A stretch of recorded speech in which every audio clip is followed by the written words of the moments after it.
Tushar. Thank you for joining us at Cypher 2025. It's my complete pleasure. Yeah. Thanks Uh, for having me on. Thank you so much. I'd like to resume the conversation that we were having while we were walking to the stage. Right, in 2017, 2018, me and my friends at college, we used to use Healthify to track all this junk food that we ate and all of the regional dishes that my mom cooked. One thing that I noticed is that you guys have data for nearly every single recipe that's out there, right? And you guys were a data-driven, like a data-heavy company since the last few years. And with the era of generative AI, how has that helped you guys get a lead or get a head start into, enabling Gen AI features in your product? Look, a lot. We started our efforts. Is this better? Good. We started our efforts on AI well back in 2017. We've been around for more than a decade, by the way. So one of the reasons you have this fantastic foods database is because we were the first ones to build Indian foods database, quantify that. First in an Excel, then in a website, then in an app. And then we continued to improve that database with as more and more obscure requests came in from our customers. So user-generated, dietitian-approved databases.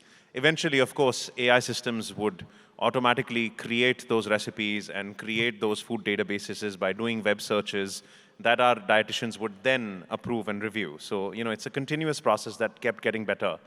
Today we power millions of foods across more than 50 countries in regional languages, and all of that has taken time to come up. But in 2017, we were faced with a problem that you cannot scale coaches beyond a certain level. So to those of you who are less familiar with Healthify's business model, guys, we had a nutrition tracking app that also services clients with nutritionists and trainers who look at clients' data and then guide them to achieve their goals, right? So this process was restricted by the number of clients a human can handle.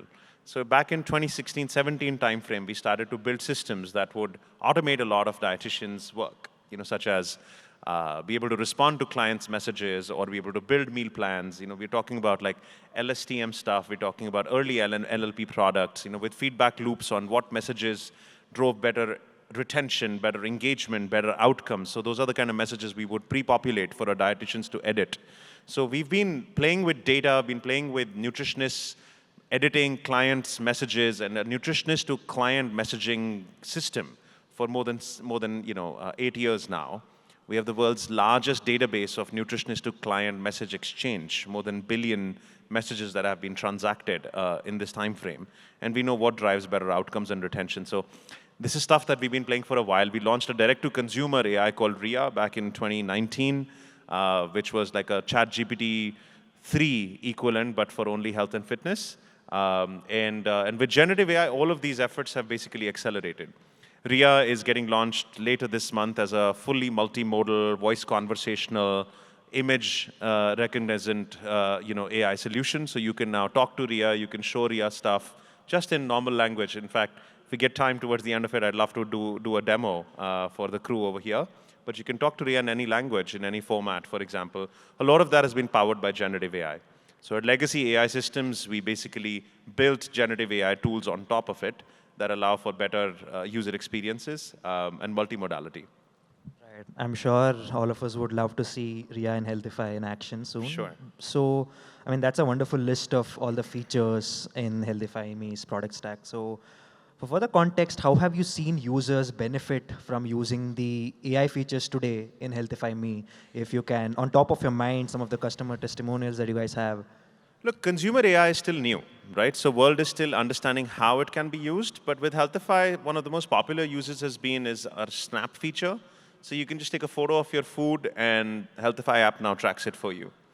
And the way we innovated on it is by building something called Auto Snap. So now the latest generation, you do not even have to open the app to track your food. In fact, we are the first calorie counting app that actively advises you not to use our app to track your food. Because as long as you take a photo of a food and give us gallery permission, we're able to figure out what is food, and only food photos then we send to the server, figure out what nutrition and calories systems there are in, and then we track it for you seamlessly. So so just by this stuff was not possible until a couple of years ago, that you don't even have to open the app. How it is future compliant is that, please disregard. I think whatever happened on Meta's demo days are always weird, right? But just 24 hours ago. But I do think the future lies in smart glasses. I do think that the next time we'll have an AIM summit here next year, many of us will have a smart glass on, and certainly in 3 years' time, that would be the primary interaction device. And having an image capability to just track your food is just perhaps the most seamless way of doing nutrition tracking. And then the second piece is, of course, RIA.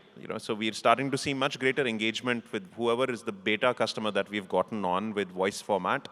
So, I see the future of an app where basically you can talk to our coach, our AI coach, and you can take a photo of whatever you're having in front of you. So a smart glass compliant vision is kind of what we're chasing. Right. Now, it's good that you brought up the multimodal snap feature, right? So now let's say someone's really excited about using all of the new features in Healthify. And the margin for error is very less, especially in a healthcare context and scenario. So what did it take for you guys to, build on top of LLMs, including all the guardrails and, just ensuring the accuracy of the information that you guys provide? And so there's, again, I mentioned there's like very low room for error in the healthcare context. So if you could outline your, process for our audience as to what did it take to build safely on top of these LLMs? Well, first of all, maybe just if I can get to know the audience a little better, guys. How many of you are currently in startups or are founders yourself? If I can just have a show of hands. And how many of you would be working in large companies that you wouldn't typically define as startups? A show of hands. And what is everybody else doing around here? I'm assuming you guys are all working in tech-oriented spaces. Just raise your hands if that's true. Okay, so that widely is true, so at least benchmarking is good. The thing is that, especially because I see a fewer of you from the entrepreneurial and the startup community and more from the wider tech space, what I can confidently share is I do honestly think that hallucination is overrated today. And it is not, the LLMs that you're seeing today are perhaps the worst LLMs you're going to see in your lifetime. And every LLM next year is improving upon itself significantly. And the hallucinations are already come down a lot.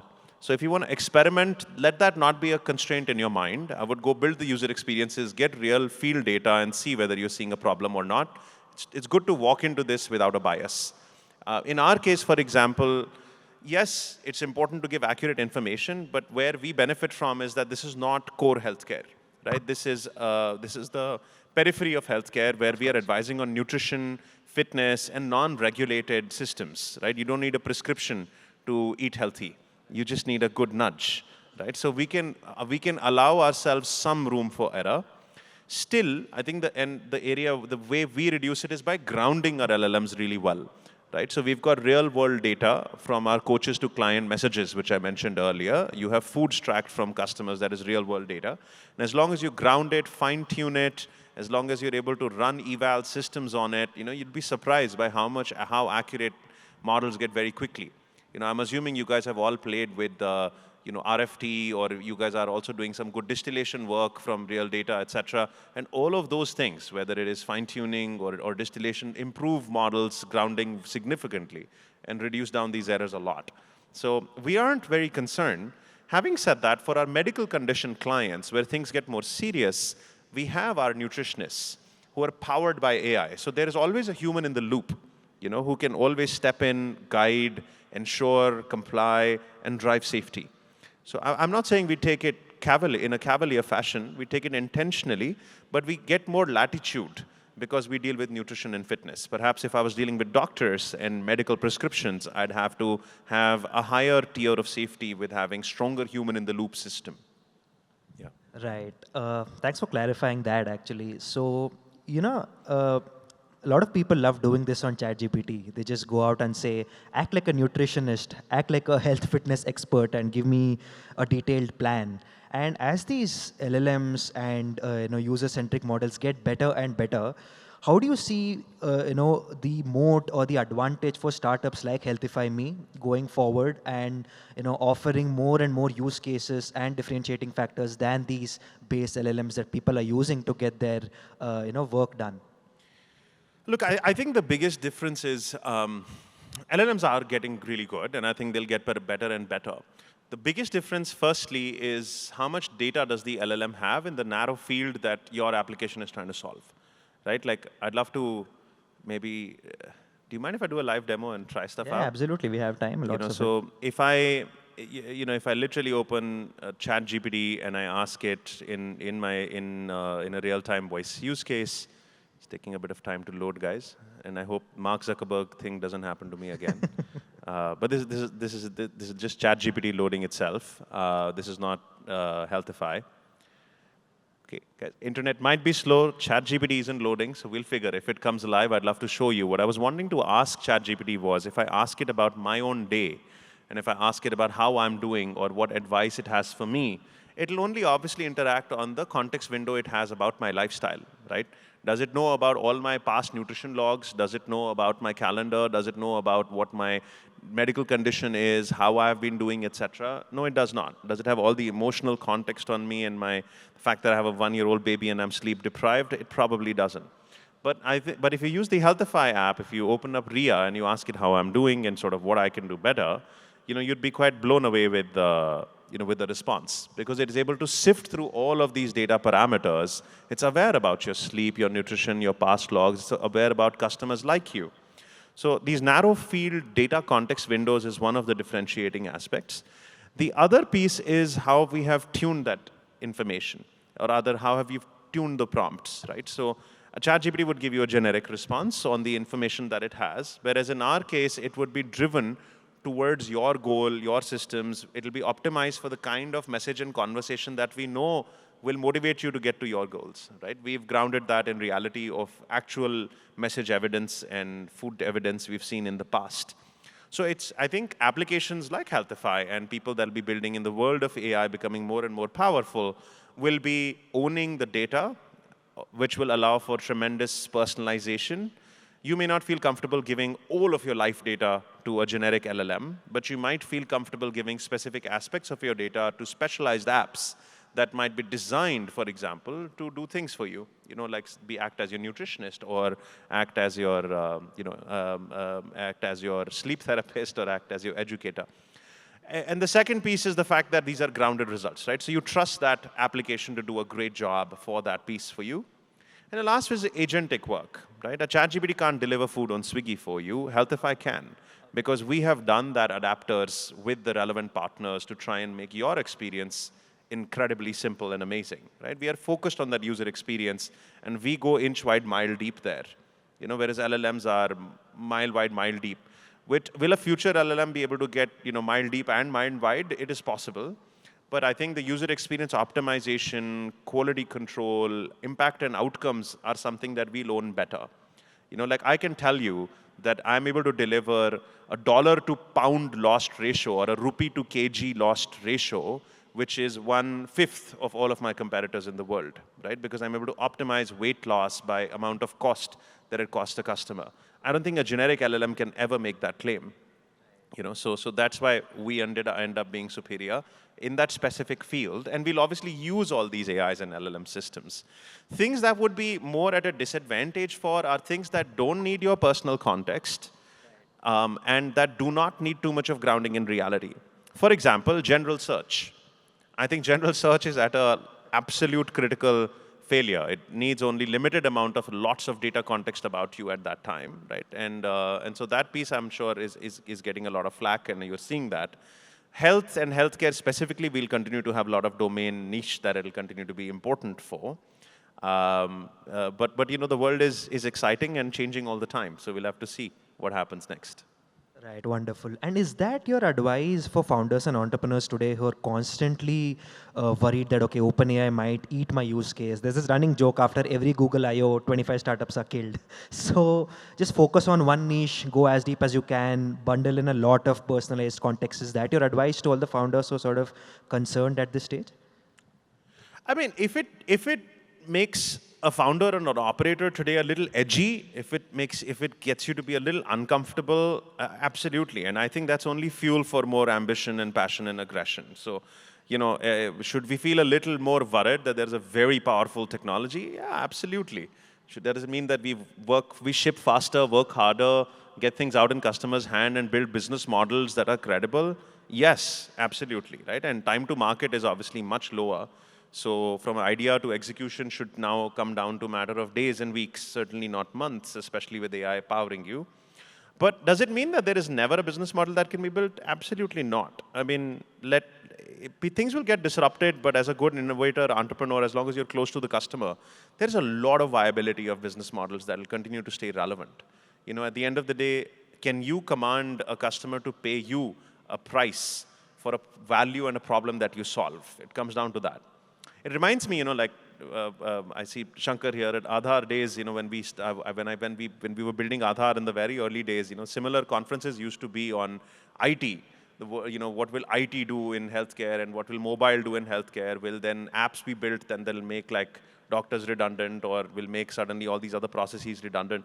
And I don't think they made them redundant, but they've certainly evolved them. You know, 15 years ago, you couldn't talk to a doctor. Telehealth didn't exist. Today, you can.